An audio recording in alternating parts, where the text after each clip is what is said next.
सांसद खेल महोत्सव को प्रमुख रूप से लगभग 20 से 25 छत्तीसगढ़ के जो अच्छे खिलाड़ी रहे हैं, जो कॉलेज में स्कूलों में खेल के इंचार्ज रहे हैं, ऐसे सब लोगों ने मिलकर सांसद खेल महोत्सव को सफल बनाया। 29 अगस्त से सांसद खेल महोत्सव शुरू हुआ था।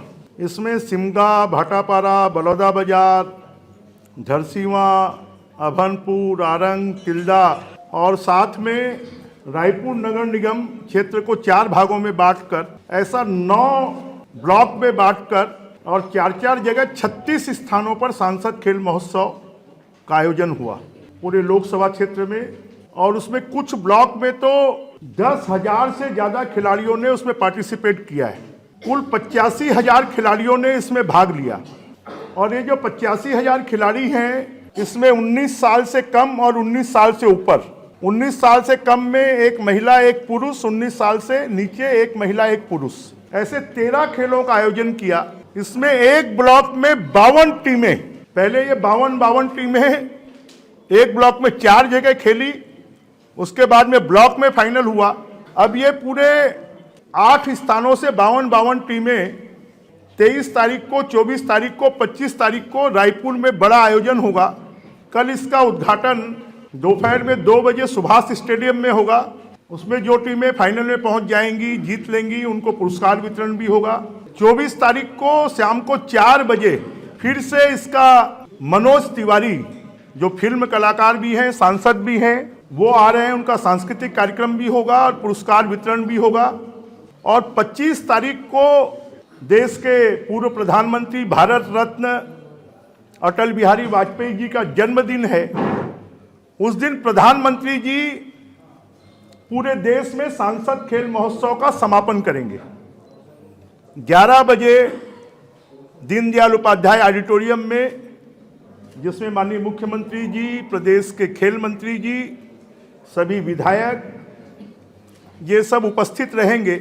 लगभग 5,000 खिलाड़ी कल से रायपुर में आना शुरू हो जाएंगे।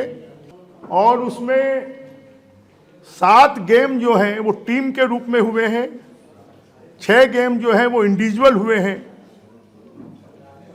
टीम गेम में basketball, volleyball, kabaddi, kho kho, rope skipping, और इंडिविजुअल गेम में body building, weight lifting, chess, fugdi, gedi और स्विमिंग। गेड़ी में तो 60-60, 70-70 साल की महिलाओं ने भी भाग लिया। इसमें कोई ये नहीं था कि सिर्फ स्कूल कॉलेज के बच्चे ही खेलेंगे। गांव में जो लोग खेल में रुचि रखते हैं, ऐसे अगर लोग पढ़े लिखे भी नहीं है, जो पढ़ाई भी छोड़ चुके हैं, उन सब लोगों ने भी भाग लिया। और पहली बार मुझे लगता है कि देश के बड़े खेल उत्सव में हमारा रायपुर लोकसभा का ये खेल उत्सव हुआ है। आप लोगों ने भी समाचार लगातार छापे हैं, कभी बलौदाबाजार का, कभी भाटापारा का, कभी रायपुर नगर निगम क्षेत्र का, कभी धरसीवा का, कभी अभनपुर का, कभी आरंग का। और सभी विजेताओं को इसमें हम मेडल भी देने वाले हैं, ट्रॉफी भी देने वाले हैं और सर्टिफिकेट भी देने वाले हैं। जो बच्चे होते हैं वो सर्टिफिकेट उनके जीवन में बहुत काम आती है। इस पूरे कार्यक्रम के आयोजन में जितने हमारे खेल शिक्षक हैं, व्यायाम शिक्षक हैं, ब्लॉक के अधिकारी हैं, शिक्षा अधिकारी हैं, जिले के अधिकारी हैं, नगर निगम के अधिकारी हैं, इन्होंने सबने सहयोग किया है। इसके साथ में छत्तीसगढ़, रायपुर लोकसभा क्षेत्र के जितने खेल संघ हैं, उन खेल संघों को भी हमने इसमें इन्वॉल्व किया, जिसके कारण इतना बड़ा आयोजन ये हो पाया है। अभी तक जितने खेल होते हैं वो खेल होते हैं, या तो बास्केटबॉल का हो रहा है या वॉलीबॉल का हो रहा है। पहली बार 13 खेलों का आयोजन एक साथ हुआ है। और हर ब्लॉक में लगभग मैं गया हूं फाइनल के समय पर, तो उस ब्लॉक के जो वेटरन खिलाड़ी हैं, पुराने खिलाड़ी हैं, कोई फुटबॉल का अच्छा खिलाड़ी, कोई हॉकी का अच्छा खिलाड़ी, कोई कबड्डी का अच्छा खिलाड़ी, तो उन सब खिलाड़ियों का भी हमने सम्मान किया है।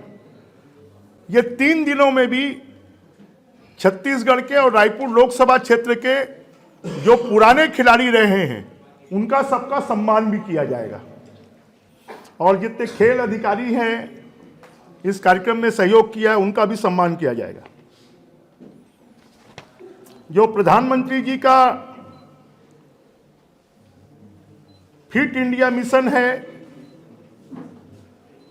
हम खेलेंगे देश खेलेगा को जो नारा है, उस नारे को साकार करने के लिए प्रधानमंत्री जी नरेंद्र मोदी जी के नेतृत्व में और खेल मंत्री मनसुख मंडाविया जी के नेतृत्व में ये पूरा कार्यक्रम देश भर में हुआ है। मुझे इस बात की खुशी है कि हमने रायपुर लोकसभा क्षेत्र में गांव-गांव में इसके माध्यम से खेल का वातावरण तैयार किया है और पूरे लोकसभा क्षेत्र के जितने खेल के मैदान थे जो अबेंडन पड़े हुए थे, वो खेल के मैदान भी इसके माध्यम से तैयार हो गए। इसमें कुश्ती भी है, कबड्डी भी है, जो गांव में लोकप्रिय खेल हैं, फुगड़ी भी है, खो खो भी है। मैं आप सबसे भी आग्रह करूंगा कि पूरे छत्तीसगढ़ में और पूरे रायपुर लोकसभा क्षेत्र में खेल का वातावरण बनाने के लिए आप सब लोगों का भी पूरा सहयोग मिले, और अगले 3 दिनों में जो कार्यक्रम आयोजित होने वाले हैं उसमें आप लोगों की भी भागीदारी हो, इसी बात का मैं आपसे आग्रह करना चाहूँगा। 2008 में स्टेडियम का लोकार्पण हुआ इंटरनेशनल में, उसमें बड़ी अहम भूमिका थी आपकी लोकार्पण करवाने में। और अभी छत्तीसगढ़ विधानसभा में विजन 2047 आया, क्या आपको लगता है कि इसमें खेल को लेकर कोई व्यापक दृष्टिकोण सामने आया होगा? निश्चित रूप से छत्तीसगढ़ इंटरनेशनल क्रिकेट की धुरी में रायपुर का क्रिकेट स्टेडियम, जो आज के समय पर देश का 3रे नंबर का क्रिकेट स्टेडियम है, पहले ईडन गार्डन था और 2रे नंबर का रायपुर का स्टेडियम था। अब गुजरात का नरेंद्र मोदी स्टेडियम, उसके बाद ईडन गार्डन और 3रे नंबर का स्टेडियम हमारे रायपुर का हो गया है। मुझे लगता है कि छत्तीसगढ़ सरकार के द्वारा विजन 47 में खेलों की दृष्टि से भी महत्वपूर्ण योजना बनाई जाएगी।